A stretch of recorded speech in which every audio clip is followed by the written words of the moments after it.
contact at point 003.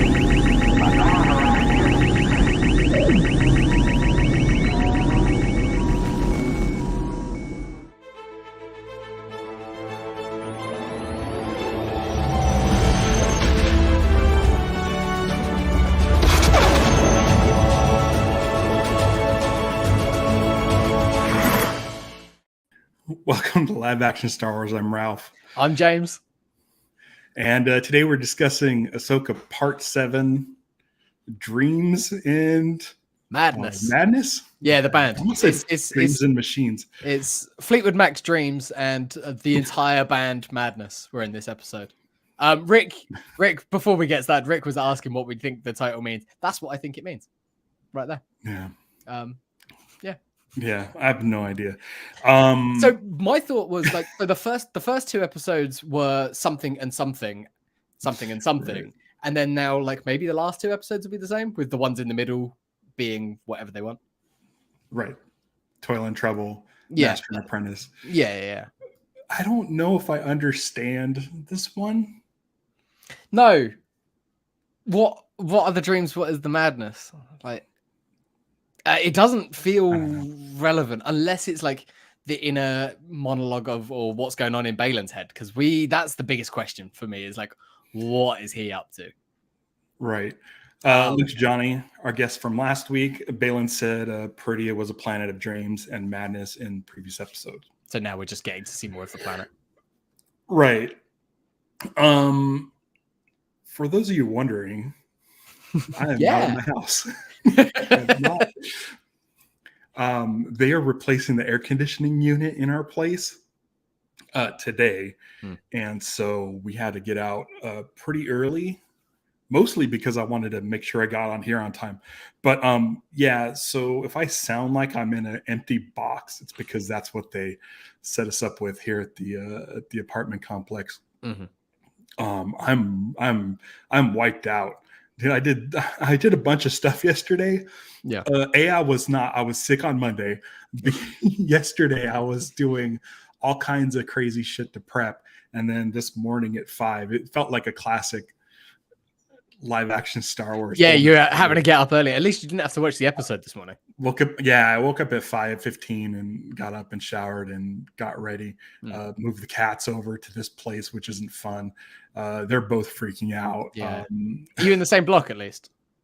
Like, we're kind of we're a couple buildings over. Okay.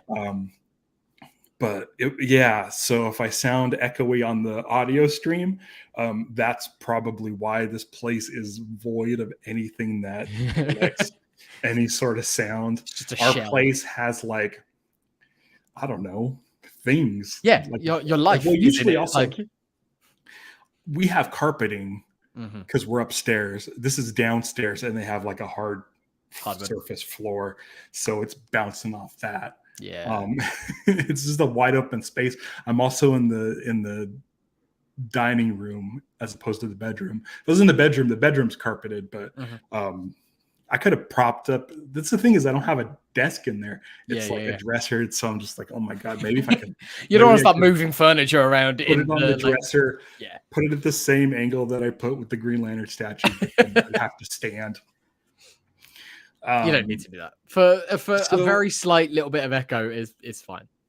So I was thinking, speaking of the audio feed, and I want to bring this up because I brought it up to you just briefly. Yeah. Apple Podcasts has changed a bunch of stuff around, and including like episode artwork. So I'm trying to do square episode artwork. I'm going to have to talk to Mark Vibert because he unlocked the code to get all of his episode artwork to show up in the new iTunes or the new Apple Podcast. I'm trying to do that.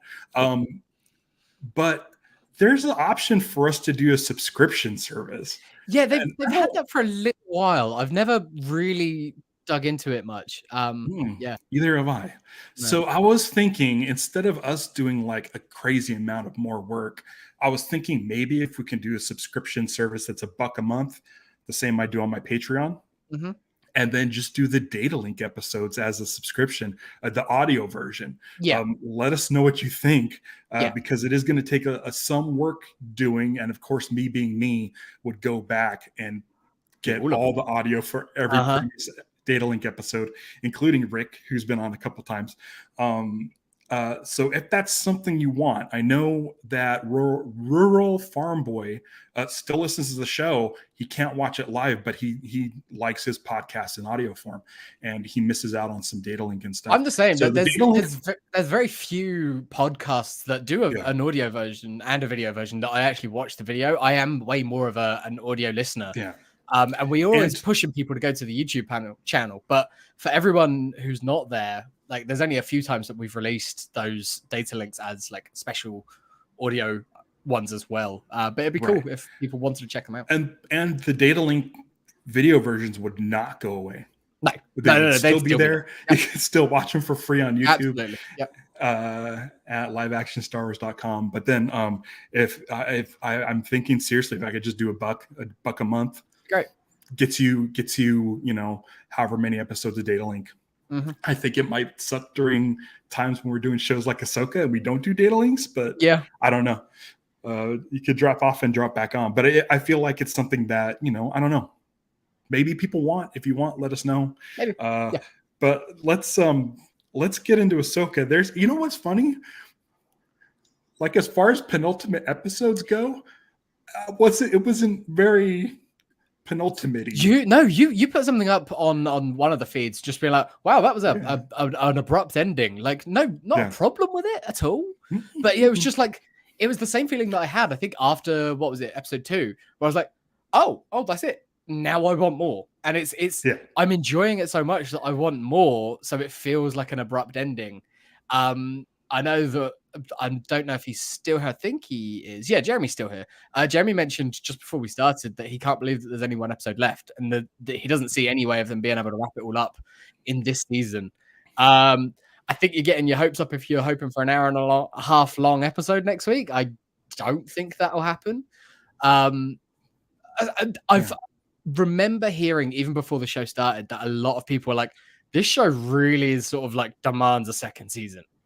And we've been saying all along, like, because of the nature of when this is coming out and the strikes and stuff, luckily the writers have now got paid or getting paid. So that one's seemingly as close to as of midnight. Like as of today, it's all been ratified and stuff. So nice, good, go writers. Now stand strong with your actors, because like it works. Yeah. Just keep going. Like keep going. You can't do anything without the actors, so stay strong. Hopefully, once those are all done, we can start getting some announcements about things like a second season, or when the Heir to the Empire movie, as we're going to keep calling it until we've got a better title. Like, at this point, they've got to call it that, right? They've name dropped it already a few times. Yeah. I mean, people want it to be called that. I feel like Filoni, I feel like, is the guy who's like, okay, if Disney's going to go make this Legends, then we're going to bring this back into the fold. Hell, The Last Jedi was the title of a book that had nothing to do with like long ago. So they don't mind reusing some of these titles. Right. This one actually fits. I like the way this episode ended was just kind of like, oh, okay, it's like a happy ending. Yeah. It was a happy reunion. Which for me, it means that they're setting us up for a really sad someone finale. Ain't coming back. One of those three are not. One of those four. Oh man, maybe they leave Hu Yang there. I'd be okay with that. Hu Yang could find a way back, I believe. I mean, he's been around for 25,000 years. Yeah, he's good. Or this is the thing. This is what I'm thinking with Baylan. Baylan's plan, is to stay there. I mean, I definitely think so. And it's nice for them in a storytelling point of view, because they. But here's the thing. He wants to stay there. He holds the old Jedi ideals like to a high standard. He really, you can tell he's likes the Jedi Order. He's got respect for what it was. So if him and Hu Yang stay behind, oh wow, yeah. I mean, he knew Hu Yang. Like, Hu Yang helped him build his lightsaber. I mean, that would be his perfect new start to his new galaxy, is no more Empire. He wants Thrawn to get out of there. Yeah. Yeah. He wants everybody to get out of He there. wants them to And go he to even told war Shin. so that they will fight and just hopefully both lose, I think is what he wants. I feel like he's pushing Shin away. He's like, go be with your new Empire. Yeah. Far away from this place. I'm sick of you. Like, I'm sick of all the Empire and that stuff. Oh, my internet is going. Oh no, you're looking fine on this end. Okay. So hopefully the audience, yeah. Yeah, that's really interesting. What the way that he sends Shin away, because first time round I watched it and I was like, oh man, yeah, she's super inquisitive. She clearly like wants to and is like, let's go Empire, let's do the Empire thing. Like we're here for Thrawn, right? Like she's bought into what was for him a bluff to get what he wanted, but she's bought into that bluff. And he's now going, you might be beyond my teaching. What I've been trying to teach to you, you're not getting. I'm happy for you. But go be with them, kid. Yeah. Or is he pushing her to fight the good guys because he thinks that like as Ahsoka tries to do, it's like I can help you. And there is a moment there, I think, where she's feeling that pull to the light. She's going, maybe these guys are better than who I'm now aligning myself with. So is he? I wouldn't mind seeing these 4 go against Thrawn. I think it could happen. Yeah. In the same way that Maul was on the quote unquote good side at the end of that season of Rebels, like, yeah. You got to think maybe Ahsoka has some trust issues because of that, but Ezra too. But he's only just met her. Right. Yeah. Right.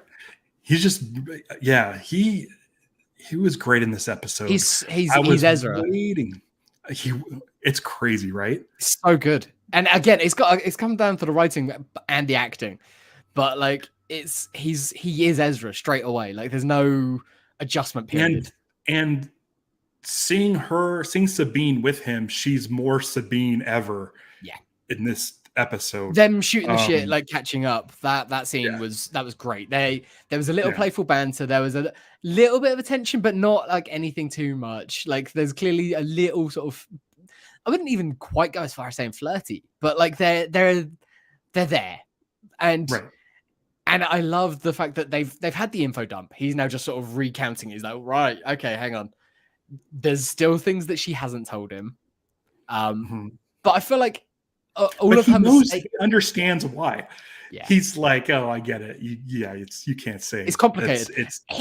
And in the same way that like last week she was saying always a plan, never a good one to him, because that was his whole thing. He'd always rush in with something. It just never would go well because it was a show and they had to make plot happen. Also, with this episode, it felt like a Rebels 2-parter where it's just action heavy. Like you think of like the Saw Gerrera episodes where the rescuing of like you have Saw Gerrera and you're just dad. like running around doing shootouts and stuff. So it really felt like Rebels, where like just the majority of this episode was action, but it was really good action. It might be some of my favorite action of any Disney Plus series. I like the train heist in Boba Fett. There's a similarity between the two. Like it's that motion, I think, like that perpetual motion of the two things. Also, you love to see stunt performers jumping up on the back of their mounts. Like that always looks cool. We got one of those, and it's I think it's that the propulsiveness of the motion with these action scenes. It just works. I literally blurted out, "Oh, they're circling the wagons." Absolutely. They totally did. It was a caravan of courage, and they sort of no man left behind. They were circling the wagons. Like they are in these like hard like shell bug like shells. I love those ships. They're so cool. They're not that. I mean, they're a peaceful people. Ezra says it. It's like they're peaceful people. They've survived this long. They will go to ground. They'll hide when they need to. They're not fighting, but clearly he's taught them how to make little slingshots because that was his whole thing when he was a kid. Yeah, as soon as I saw the slingshot, I'm like, oh, he taught them that. I was expecting some energy weapon come out of it, but no, just rocks because that's what they've got. Yeah. Oh, it was so good. Let's talk about something that I completely forgot about until right now. C-3PO is in this episode. that whole opening scene. I've got notes for that whole opening scene. Okay, one, it's Anthony Daniels, right? Yeah, it's not the new voice. I don't think he's performing 3PO. No, I The thought, the suit. yeah, he looked a little different in The terms of head motion. the head was up for some reason. Is he doing his Like, Diplo dialect or whatever Jar Jar wanted to call it? His sort of diplomatic regalness, maybe. yeah, maybe. I don't think But it's. you can hear I his think voice. Tony's done in the suit though. At this point, like, just come in, do the voice, dude. Like, that's all you need. I love, love, love that he starts to say I'm C3PO and Mon Mothma finishes it. It reminds me of who says it? Someone does that in the prequels, right? Does Anakin do that? No. Yes, it's Anakin when they arrive at the Skywalker homestead. Oh, yeah. Yeah. Okay. So prequel vibes. Mon Mothma in person. She's great. That fucking dude from Star Wars Resistance. I Xiono. think this show's going to make me watch Resistance. Interesting. Like I think it's going to make. I mean, he dies. He dies on Hosnian Prime with everyone else. He's the senator for Hosnian Prime. I want him to stop talking so bad. Mhm. Such a goddamn weasel. He was is- making everything he was saying was just so annoying, He's and it was Borsk like failure. perfectly done. For the Thrawn trilogy people out there, he is Borsk failure. Like he's who was a Bothan in those books. We've still shockingly yet to see Bothans in live action. And or any of the Disney animated stuff, I think. Like they just don't exist, but they will get name dropped. But yeah, exactly that same role. He's on this council, he's a senator, he's ambitious, he's a pain in the ass. Like even like the regal dress that he's wearing. He's trying to have someone court-martialed, like when I mean probably has a little bit more reason to in this one, but like in those books it was Akbar. He was sending Akbar to trial and everything like that. And it ended up being a manipulation. And it's like I don't know whether or not he is just a dickhead, but it really felt like he's playing that same role of the dickhead politician that it's just a different battleground that they've got to get around. And because they've been getting delayed fighting that fight, and the politics of it is why Thrawn is able to be so successful, because it's a distraction for any military buildup. Right. He's so good at being a dickhead. Yeah. Mon Mothma's hands are tied. I like that. You could just tell as soon as that guy says court martial, she's just like, oh, fuck. Yeah, I gotta do this now. Yeah. Hera in her Dodonna jacket. Yeah, love those jackets. Carson Teva in his Dodonna jacket. Mm-hmm. Him coming in, dropping the exact, for all the people wondering when this is happening in terms of the time. Now we know exactly that it is immediately or just shortly after Mando season 3, because they got the thing with basically all the Mandalorian conflict and stuff. What he was trying to say, there is a build-up happening. It's like, yeah. And then I like that Princess Leia has so much clout. Yeah, she doesn't even need to be there. Like she doesn't even need to show up in person. She's still got that. Which I almost thought that 3PO would do some sort of projection. I don't know if he has that capability. He could have had one of those like he could have a hologram round discs thing. I'm glad they didn't. I'm glad they didn't. Use 3PO in this regard. Like if you don't have to show Leia, you don't need to do it, but she's there in presence with 3PO, and you're always going to have 3PO available. So I feel like if you're to say, hey, you're going to have a classic trilogy character do a cameo in this show, 3PO, I would be like probably the 10th guess, or something. Yeah, like I'm normally if we get one of these things, we would get R2, like because again, you don't need anything like that, and he can roll in with a hologram or something like that, like or to deliver some information. That's all he's doing is dropping off a data disk. Like, yeah. What if Alden Ehrenreich showed up with like a general outfit? I'd love it because they have Genevieve O'Reilly. Yeah. It's playing a post Jedi. I mean, I feel like Harrison Ford would be cool with that. I don't think he'd care one way or the other. I don't think he'd give a flying fuck. But I'd love it. I think they've. I don't know. Kathy Kennedy said something a little while ago now that she was like, "Yeah, we're probably done with like the recastings and stuff like that." Like, but is that with new recastings, or is it like Right. because they're still gonna Is he use Donald grandfathered Glover? in? Yeah, like they're using Donald Yeah. Glover still. So like, is it like basically like we've got who we need to get, and basically just saying we're always going to use a DH Luke is what I see that as. Like, Mhm. yeah. Yeah.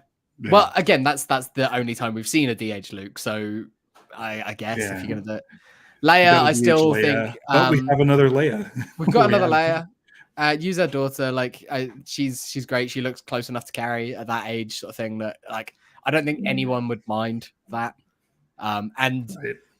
the de-aging's getting better and better and better, but it's always there, and you always know that it's there. I think. Like I don't mind it, but Yeah. it's always a slight distraction. Even if 30 seconds later you can forget about it, it is always a slight distraction. So Yeah. just a recast. I don't mind a recast. Right. Millie Bobby Brown, people have been saying, but that would be doing prequels. Yeah. To Star Wars. I think that's what I like about this is that we don't know where these characters end up. So it's they could die at any moment. Yeah. And I think I love that these things have stakes. And I could see Filoni being like, oh, we introduced Ezra, now he's dead.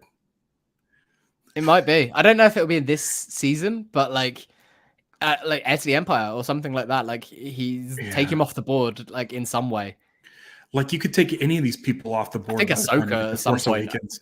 Yeah, I mean, her voice is at the end of Rise of Skywalker, so right. But again, like, is she dead? Yeah, we don't know what those rules are. She's the only the one, movie yes, before, but like in The Last Jedi, you can project your Luke could project his image someplace else. You can do that with your voice.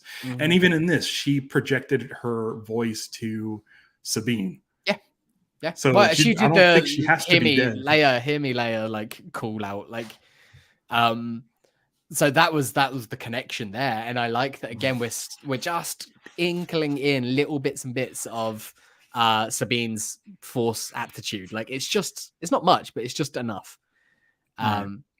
So yeah, I'm fine with it. Like it's weird, isn't it? We said it at the beginning of the season that we don't want to see Sabine using the Force, but now I'm like, next episode she's gonna move something. She's gonna move something, and I'm fine with it now. Just something. It doesn't have to be a big grand thing. Just something enough to make a difference, but a small gesture. Again, like let's say the lightsaber is just out of reach of Ezra, and she moves it. Yeah, someone stomps on her gauntlet, breaks the thing, and she still reaches out for it. Something. Done. Yeah. Something. Someone who is good with the Force now, though, and is very confident, doesn't want his lightsaber back, is Ezra Bridger, Jabba the Hutt. Like he's absolutely like, no, I gave it to you, it's yours, which we predicted would happen. Yeah. But the fact that he's so confident, he's like, the Force is my ally. I don't need anything else. And it's what he's been able to train with. They probably don't have Kyber over there. Nope. No, I mean, certainly not on that planet. And I don't think he's getting off world very often, if ever. Right. So yeah, he's just got good and he can fight. He's got all of the gymnastics of being a fighter with some Force power. Yeah, right. He's just pushing people around, but in a fight, that's all you need to do. Yeah. Tristan mentions it here. Ezra Hadoukening everyone. Brilliant. Right. That's exactly what he's doing. That's his move now. Is this the first time we've seen someone just do Force combat? Maybe. Yeah. Maybe. I mean, might have happened in the Clone Wars or something. Someone lost a lightsaber. I don't know. Yeah. I can't remember. I mean, we saw like Yoda and Dooku try it before. Yeah. Using their lightsabers, but nothing like this. And it's a really cool idea, and I think it's interesting that it's taken this long to do something like this. Still, it's not like he's above using weapons. He still pulled a stormtrooper's blaster and was blasting them when he needed to. Yeah. But like that's and just I was telling Stevie that he actually, because in Rebels he doesn't kill anybody in Rebels. It's always either stun or he shoots them in the leg or it's always something. He'll cut their guns in half. Yeah. And so like this is the first time we've seen like Ezra kill somebody, because I think they don't want like a teenage boy killing people on a kid's show. It's a kid's show. It's an animated thing. Like yes, all right. It's the same reason that George made the battle droids is just sort of down the line you can just have them be disintegrated and murdered left, right, and center. Yeah, I saw an animation. Someone did a test animation of like a Leonardo from Ninja Turtles, like some sort of CG animation test, and just tearing up Foot Clan with cutting off their arms and heads and stuff. But then they have like sparks coming out of them. So it's like, that's what we need. Yeah. We need the Ninja Turtles to be able to use their weapons against robots. Yeah. Just make it happen. Anything like that. I mean, I get it. It's the same reason that like they'll use like green blood and things like that. Interesting in this though that those stormtroopers seem like they're stormtroopers. They don't seem like they're bags of gas. Right. That's a lot of people were talking about that, and I was waiting for it to happen. Me too. I was, or at least like some of them maybe, but no, they just seem like they're stormtroopers, the surviving ones. Thrawn has been like very hesitant about how many he can use and things like that. So, are the bodies that they're loading on just everyone that's died in the meantime, so that they can be brought back? Are they? We don't know, and I like that we don't know. Maybe. We still have some mystery going into this finale. I feel like the whole point of Merrick. I mean, why have him there at all? Yeah. Unless you're setting that up. Mm-hmm. I hope that it's not Captain Enoch, because why cast Wes Chatham if you're not going to show Wes Chatham? Why have an actor who's known enough, especially amongst like sci-fi people, if you're not going to take his helmet off? But then there's a history of that in Star Wars. So Gwendolyn Christie pops into the chat and says hi. Yeah, Daniel Craig. Yeah, well, yeah, but that's a cameo. Probably just wanted to be in Star Wars. Yeah.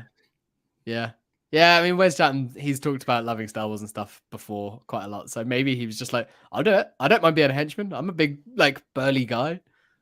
Yeah. Do you want to say hi to the chat? Yeah, we've got some people here. We've mentioned a couple of people when they've had comments that were relevant. Jeremy's still here. Sarah's here.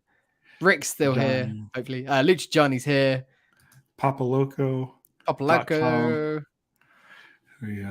Tristan's here. Hold a maneuver. Mark, if you're available today, I'm going to probably give you a call because I have questions about artwork.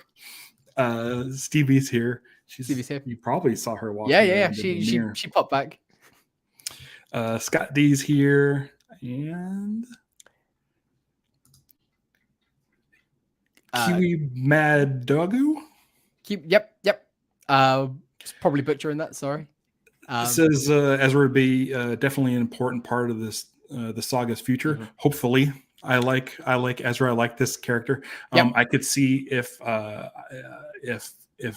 this era Ahsoka does go away, that it would be kind of fun watching these two, go around and tearing up the galaxy.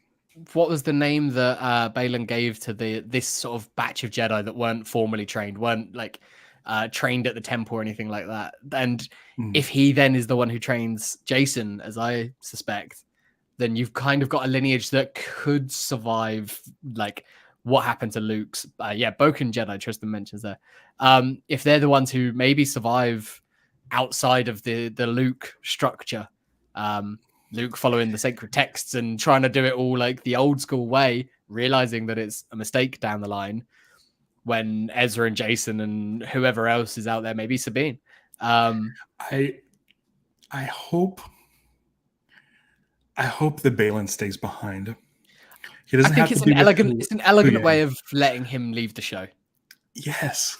And he's not bad. No. He did what he needed to do to get to this place. He's looking for a new beginning. I feel like just that line of he's looking for a new beginning is foreshadowing to him going.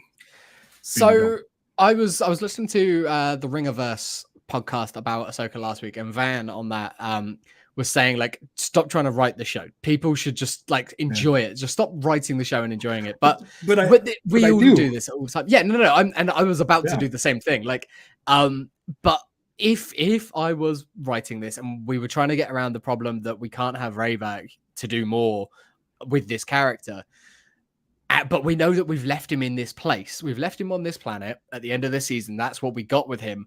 The intention was to always bring him back and to do more. He finds whatever he's doing. The elegant way of doing that, the nice, easy way of doing that is whoever he finds, whoever he trains there, whether it's Shin or not, or whatever higher power is what then comes back. And he's like, I learned from, or I heard from Balin Skull or like Balin, like you can have a mention of him, but he's the one who's off there. And he just stays there and we don't see him again, whether he's dead, alive, whatever he turns into. He just, he can disappear from our screens, but that's all we've got from him. Yeah. Or you could do a recast and he is still Balin Skull, but it's in a new form or something. I don't know. Nah. Put a mask on him. He's one of the Knights of Ren. Oh no. Yeah, I like it. I want him to have a good send off. I don't want to recast. It's been such a instantly iconic and role that and a character that will now always remember. It's amazing that he was able to do that in such a short period of time with such limited screen time, really, over the course of it. Yeah. That the fact that we won't get more it's really sad. Yeah. Yeah. I feel like watching him on this planet, I don't think he's killed anybody.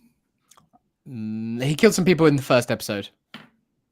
No, in this new place. Oh no, he has. He's going on his new beginning. Yeah, they've got those troops now, but the Marauders. Yeah. And he essentially was like, "Oh, now they're with us." Yeah. He's trying to get apostles, he's trying to get followers. So, he's raising his own army or students. Yeah, true. I think he's using Shin to do his dirty work because because he sees the anger in her. She's got an anger. Yeah.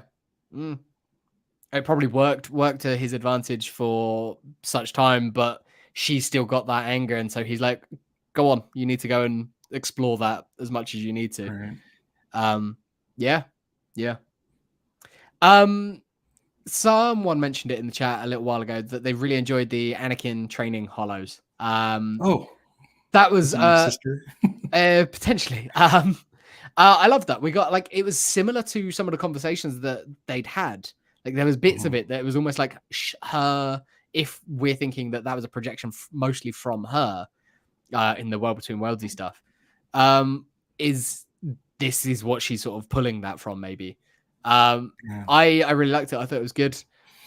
I like that she said that she had many of them, 20 she had or something? 20 or 21 maybe, and she put them back in that box, and the way that she sort of just touches that box and it just made me go, ooh, Thrawn might get his hands on that because he loves art and he loves studying those sorts of things. And if he gets his hands on it, that's going to be what leads to Ahsoka's defeat down the line potentially.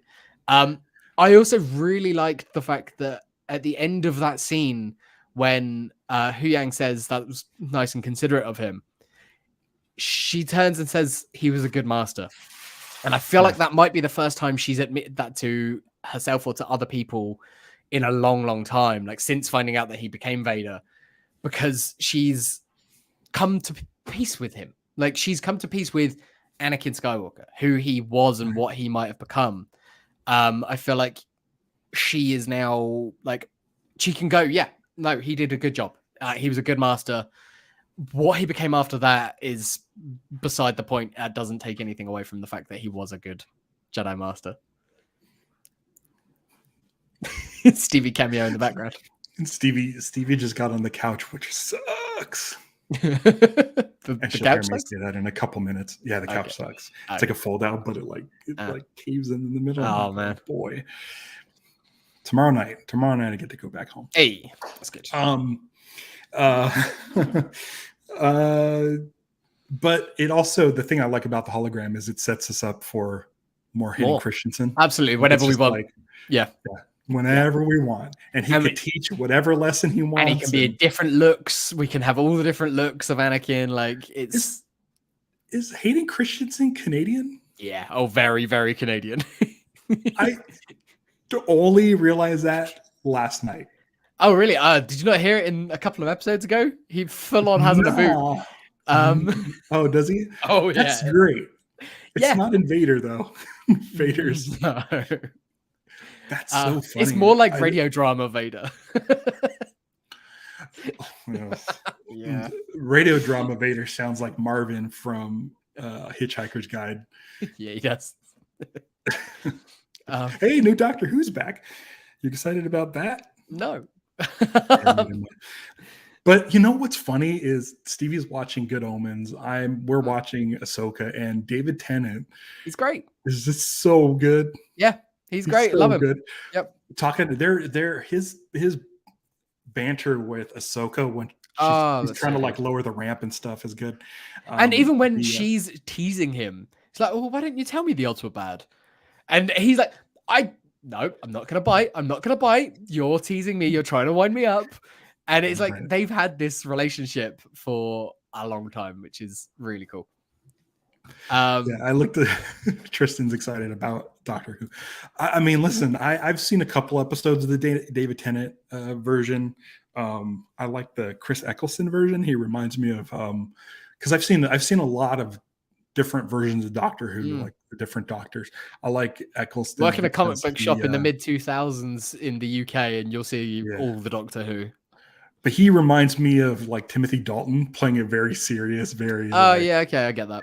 So like I was like, oh, that's cool. And then like the goofy sort Tennant of and Matt Smith of it, this sort of like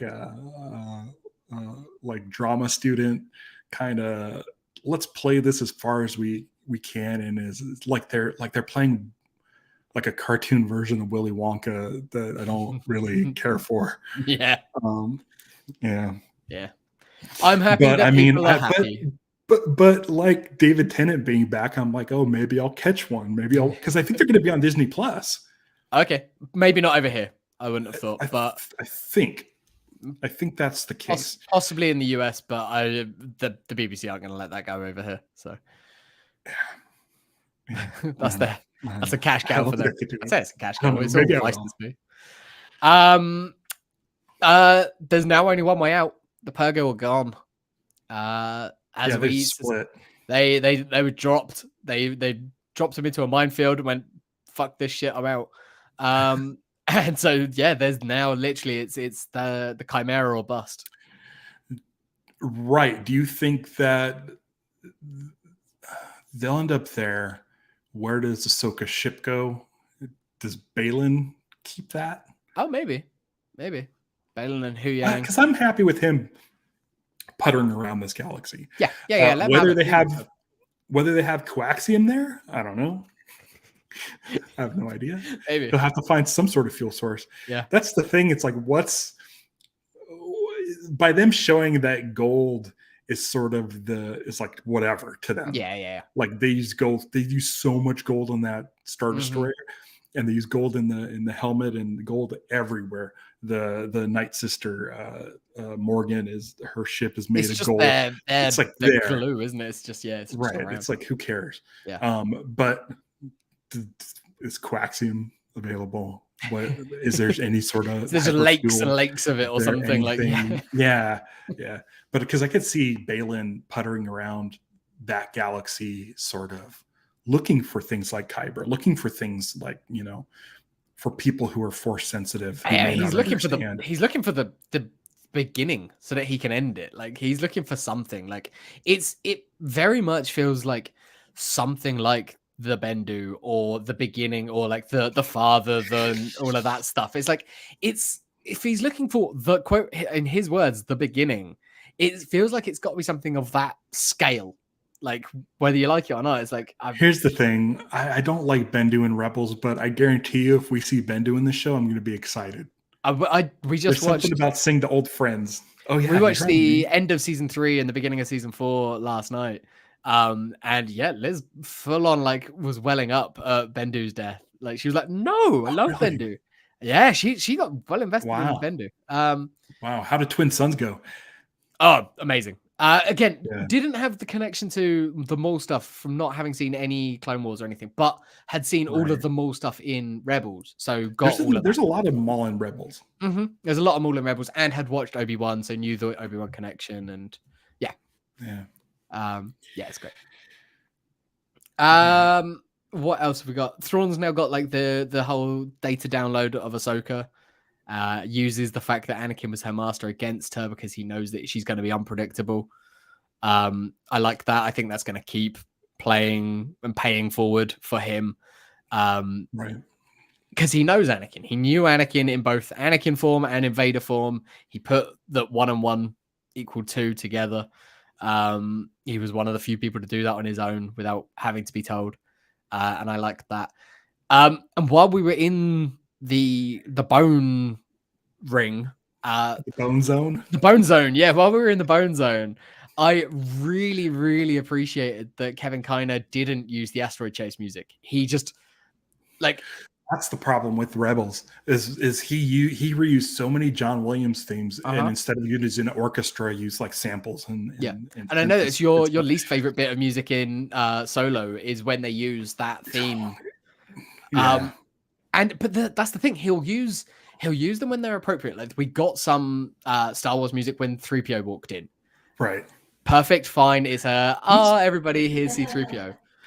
He's knocking it out of the park, by the way. It's so good. It's understated when it needs to be. It's got everyone's themes are there. Like Balin has this cool sort of piano theme. It's like in the lower registers of the piano, which you don't really hear a lot of piano in Star Wars. Like there's some of it in the Battle of Hoth, but for the most part, you don't hear piano used. So like Balin during this fight with Ahsoka this time around, you could hear the piano hits while they're fighting. Which the thrawn horn is there when it needs to be, but it's not overdone. I don't think it's not like completely played. Ahsoka's got some new music for this show that is a lot more sort of samurai influenced. It feels, or I don't know. There's some samurai, there's some western in there, like. Because she's having these showdowns. Whenever she gets into a fight, it feels like it's a showdown, and we get the wide shot. It's like a flute or something. Yeah, there's something in there that definitely feels sort of samurai. Right. Got to hear Ezra's theme. Ezra's theme's there now. And I think it showed up last week too, but it's one of those things you don't really think about. Like Hera's theme is definitely there. Sabine's theme, like all these themes. Sabine's theme didn't come in until I think it was like season 3, maybe end of season 2. Some of the Mandalorian stuff in season 2. Like that's kind of when she started becoming interesting. But her theme, because her theme, when you look it up on like Apple Music or whatever, like it only comes up with the season 1 one, and it's just like battle music, and it's like this was probably when she was first introduced and she was having a fight. But her sort of melodic, like real sad bit of music, because she's had a lot of tragedy and she's had a lot of sadness in her life. The fact that is used throughout this is great, and it always hits. Having Kevin Kiner come on board was like a stroke of genius. Absolutely. Again, he has to do the Heir to the Empire movie. It came to a point where they abandoned the Williams music in Rebels. And it really started picking up. It was around the time things started picking up. Yeah, for sure. Here, if you want to vamp for a second. Everyone had their own themes at that point. It's like he was using them at the beginning when it was like introducing everyone. It's like, here's the Empire, here's the Rebels, or the Rebel cell that we've got. But a little bit beyond that, everyone sort of had their own individual themes, and he didn't need to feel the reliance. And I feel like that was the same here. It's like, I don't want to say a lesser composer or something, but like it would be easier for someone to just go asteroid looking chase. It's not the exact asteroid chase, but it's like it's very similar in terms of flying around, dodging things, using some force ability or whatever. Like it would have been so easy to drop some of that music in there, but to just go, no, we're doing our own thing is better. It's really good. This is a score that I know Mandalorian season 1, the full season, 8 episodes got released on vinyl. I'd get this one for sure. I would get this as a box set for sure. Kevin Kiner, I have mentioned, I've sort of followed since 1999. Yeah, when he did Wing Commander with David Arnold. And what's fun is a lot of the themes in this, especially Hera's theme, sound like David Arnold music. Oh, okay. David Arnold, who I absolutely love. Yeah. He's done like a handful of Bond scores. He did Stargate, was like his first movie. Okay. So if you listen to Hera's theme, it plays as soon as the credits go to the little credits into the Mhm. corner, Mhm. that's Hera's theme, and it very So much you, sounds like yeah, the bit when you've Stargate. got like 12 seconds before something else starts playing or whatever it is, like yeah, Yeah, yeah. yeah. So it's just been like it's the best way to do John Williams is is in Star Wars, and I've done whole shows on this. He does what you call a leitmotif. It's like Peter and the Wolf, Okay. where the wolf has this is the wolf's music, this is Peter's music, this is the duck's music. Mm. So there's specific themes anytime a character's on screen, and they do that in Star Wars when it's the Darth Vader, when it's Luke, because the Star Wars theme, what we call the Star Wars theme, is actually Luke's theme. Yeah. And then what we now call the Force theme was Obi-Wan's theme. Han Solo never had a theme of his own Until Solo. Uh-huh. So what's great is Kevin Kiner, somewhere in Rebels, when it really started getting good, when Ahsoka was introduced and they started getting into those season 2 onwards, really, like he started giving these characters themes and fleshing them out, and you don't really tend to notice that much, which is good. But then when you start watching this show and those themes start coming back, you start that's what recognizing connects them. you to that. That's when it connects you to the animated series, and you don't. It's all subconscious, because I don't even notice. No. Like it took me a while before I started noticing the different themes. That's a compliment more than anything else. Like in the same way that you shouldn't notice editing, you shouldn't notice any of these behind the scenesy things. Like you shouldn't notice special effects, you shouldn't notice sound design. It's if they're doing their job right, they're just there, and they feel like you'd notice it if you took it away, because that's when it becomes an issue. Yeah. But if they were to do a 8-disc set like they did with Mandalorian, I'd be really tempted to get that. It's really good music, and what's great about it, that sort of listening experience, is that it lets you know, like it kind of tells you the story. That was a Mondo release, wasn't it?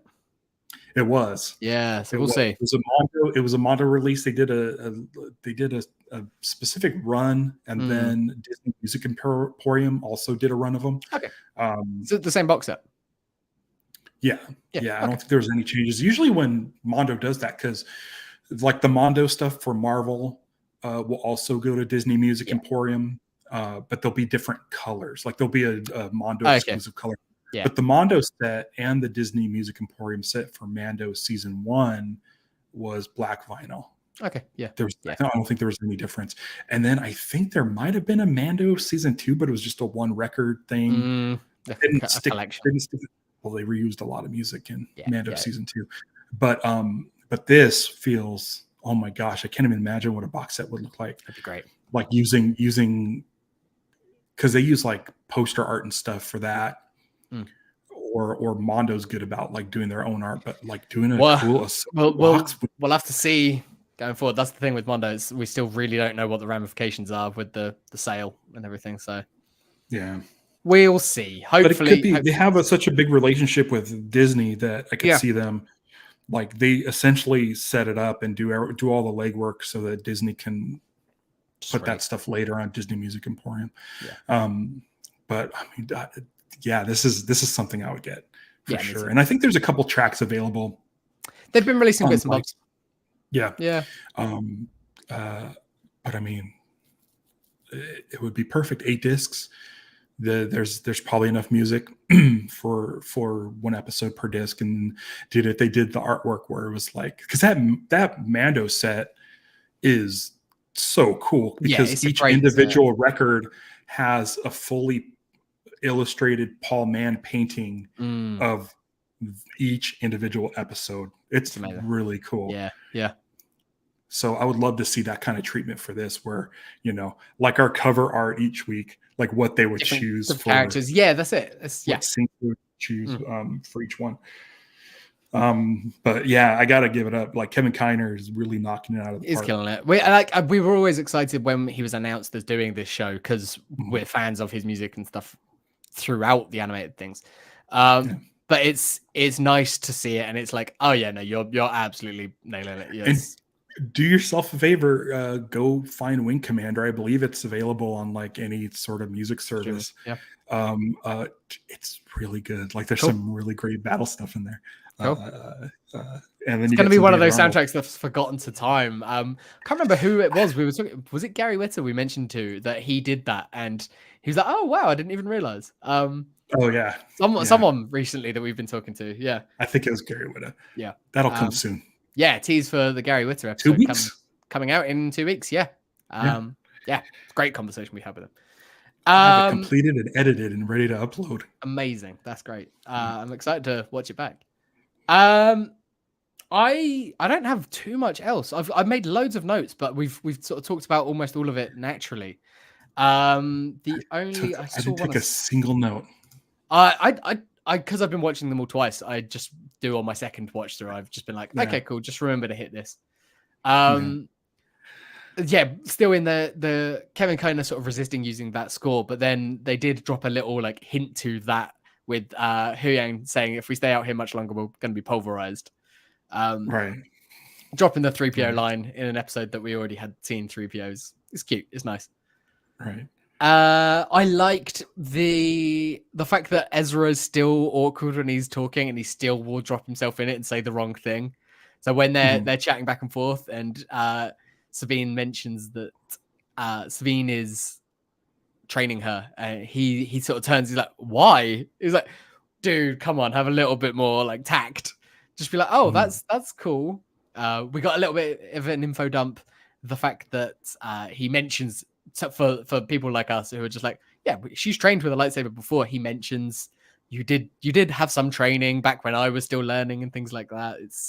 I like that. There was a nice sort of subtle way of referencing Rebels without having to go and say, well, when you had the dark saber and Kanan trained us and then we used sticks and I was a little dickhead to you, but you kicked my ass.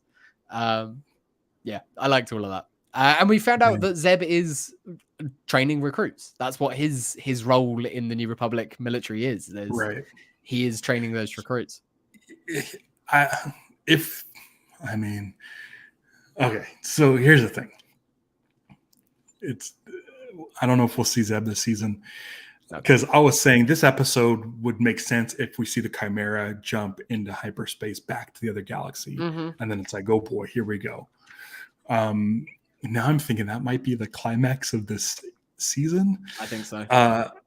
My only thing, so I mentioned that it kind of ended abruptly, and it was kind of a happy ending. I think the one thing I kind of wanted was like, because when it's the penultimate episode, it's usually like, here's where we are. This is the big thing that's gonna lead into the episode, battle or the whatever it is. Yeah. And I was kind of hoping that because we saw the progress of the caskets or whatever they are being loaded. And I was I thought that a great ending would have just been, they are all loaded. Everything's loaded. Now it's time for my plan, and then cut to black there. But when it cut to black in here, I'm like, but there's more, right? But I feel like Thrawn, he's not going to wait around for troops to come back or anything like that. It's like as soon as they're loaded, they're gone. But they showed him loading the caskets. Yeah. But I mean, at that point, saw the progress bar. I was like, the progress bar hits 100, and then he's like, "Let's go." Now we're going. Yeah. And then they have to hop in the T6 and just bomb it, and just they get into the hangar bay of the Chimera just as it's making the jump or something. I can still see that happening, like early, maybe. Do you think we see any more ghost action? Well, I was thinking that we would make it back to our galaxy, and we would see the Ghost and Zeb and all those people. But now, the way this is paced out, it's going to end with the Chimera going into. I think it ends with them arriving back in the galaxy. I don't think we will, though. No, maybe. I don't know. Just quickly before we wrap up, we didn't mention, Jeremy Kelly mentions, did we talk about Chopper's response to a mere droid? We definitely got our first F-bomb. Yeah, as soon as Ziono said that, I was like, we're cutting to Chopper now. That's the reason that Chopper's in this scene, because he's like, what the fuck? Like even 3PO has words about it afterwards. But yeah, it's like they're all really, really lucky that Chopper just didn't start blasting people at that point, because It's a really fun game to play while watching Rebels, is to translate what Chopper says, because it's definitely yeah. like Dave Filoni is definitely saying something muffled into his mouth. In And this like show, you don't Kenny, need to try much, I don't think. Like in this show, it's right there. but I feel like it's noticeable. Like we know, we all know, but they get away with it because it's Chopper speak. Brilliant. Chopper's so good. He's so good. I hope we get more of Chopper at the end of this season. Yeah. I mean, they gotta get us back to the. Is there anything else we need from that storyline? Well, that's it. It's wrapped up nicely. Hera telling Mon Mothma is like, we need to be prepared for the worst and hope for the best. Like we know that the worst is very likely what's going to happen. So unless the Chimera makes it back, I think we're done with them. Yeah, could be. Maybe we get a shot at the beginning of the episode. I'll tell you what, like, no matter where we end, like, I'm excited for what's next. Me too. Because this is the first bit of Star Wars since Rise of Skywalker that's actually not a prequel and has moved us forward. And I think Mandalorian does, I guess, but I'm just not as intrigued. I mean, our favorite episodes or stuff in last season of Mando was the stuff with Carson Tavor. I know it didn't sit well with everyone, but I think for you and I, our best episodes were digging into all that Coruscant stuff and the political intrigue, him going and pleading that case. I loved all of that. So I want more of that side of things. I love seeing Coruscant and the new buildings, like just those wide shots and seeing like the old Republic like symbol that was on there, like the Chancellor's office now. We have seen the Senate chamber in the New Republic yet? I don't think we have. This is very much like a court building, though. This is like we've heard about the court. I like the design of it. It was cool, and we're getting a bunch of these now. And every few episodes, we're getting something different and something new, and I love it. And I want to see more. And that's if we get anything, it'll be the beginning of the episode, and it'll be Hera going, "Okay, cool, Carson, we need to go and get your Rangers, and we need to be patrolling." Essentially, like. This is where they left from. So if they're coming back, likelihood is that they're coming back to Cetos. So we need to get the Rangers. Maybe we get some Zeb. And that's where we can have them stationed. We can have a New Republic station or the Ghost or someone stationed just ready as a forward, like an alert system for when the Chimera arrives. Yeah. Maybe. Yeah. We'll see. One more week. One more week, and that's not going to be enough. We need an announcement of either season 2 or the Heir to the Empire is coming. We'll get it next week. They'll announce it soon after. I hope so. I haven't heard anybody talking about numbers, how the show is doing. The first 2 episodes did really, really well. They were very, very. We heard about those. I want to say it was like 14 million or something. They were very pleased with it though. But they don't. Just based on Twitter, this is maybe going forward they'll need to start reporting those numbers. Yeah, based on Twitter, this feels like the least sort of toxic responses of any of the shows. It's been pretty. Yeah, because the people that are negative of it are just saying, "I didn't want Rebels. I wanted Ahsoka," and that's a fine criticism. If you didn't want that, they told us going in that it was going to be a Rebels season. Like it wasn't for you. It was never going to be for you. That's fine. That sort of criticism is absolutely fine. We don't mind that. There hasn't been as much toxicity. Maybe they're just finally, the Minox are finally complaining, I guess. Yeah. There's less complaining. And one of the things that I said, I mentioned this on Twitter, and everybody, anytime somebody doesn't like something, they bitch and complain about Kathleen Kennedy. How about when it's awesome? Yeah. Praise her. Absolutely. She's doing a great job. That's the thing. They think like Pablo Hidalgo only makes bad things, and Kathleen Kennedy only makes bad things. But when good Star Wars happens, like everyone is so quick to throw anyone under the bus. Like I remember when Dave was Public Enemy #1, and now like he's the second coming of George, and who was Public Enemy #1 at some point. Like, come on, it's they're all trying to make the best thing that they can, and Sometimes it'll work for you, sometimes it won't. Yeah. That's fine. Yeah, I had my issues with Mandalorian, but every other show, I've liked Book of Boba Fett. I liked Yep. Obi-Wan, Yep. and I think Andor was amazing, yeah. and they're all different flavors. And this Yes. flavor is for the animated folks, the people who like those characters. And I mean, Jesus Christ, like this, we got Anakin Skywalker, Hayden Christensen in his Clone Wars outfit, and it's so like mentioning Asajj Ventress, like by name, Ventress is dropped by Hayden Christensen. It's like, come on, people. that's the fun stuff. Is when you hear like Mark Hamill say prequel stuff or mention Palpatine or in Darth like Sidious, in the sequel like trilogy. Yeah. It's like it really helps bridge the gap. It's so fun. I love it. I love it. This show is awesome. It's again, my whole thing is it's got to stick the landing, but right now it's my favorite Disney era thing, which is up there with Solo and Rebels. So if Alden Ehrenreich shows up, then it's it's peak. Perfect. Made for Ralph. Made for me, 100%, top to bottom. And this is probably the most we talked about music, and you're like a huge Ludwig Göransson fan. Yeah, I'm a massive fan of him, and so this is better. Like I love his stuff in season 1 of Mando. It's really good, and it felt so different at the time. Like, but now that we've got 3 seasons of it, 4 if you want to include Book of Boba Fett, it's like okay, I've heard it. It's not there's not much new now with it, whereas this is still new, but also calling back to some of those stuff. It's new for live action. Love it. This show's great. I can't wait to talk about the finale with you next week. I'm going to try to get a guest. Amazing. We'll have a guest. We will see. All of you guys join us back here next week, the regular time, because I got work. I got to work now. So follow us on all the places. Subscribe, like, all that good stuff. And let us know if you do a subscription. Yes. Sorry. Yeah. Or you want to. If you want to, if you're interested in that, like, let us know. If you're an audio listener only, drop us a message if you want to hear those data links. There's some really fun stuff in there. Yeah. Cool. All right. I gotta go. Until next week, everybody, don't give in to hate. Celebrate the love. Punch it.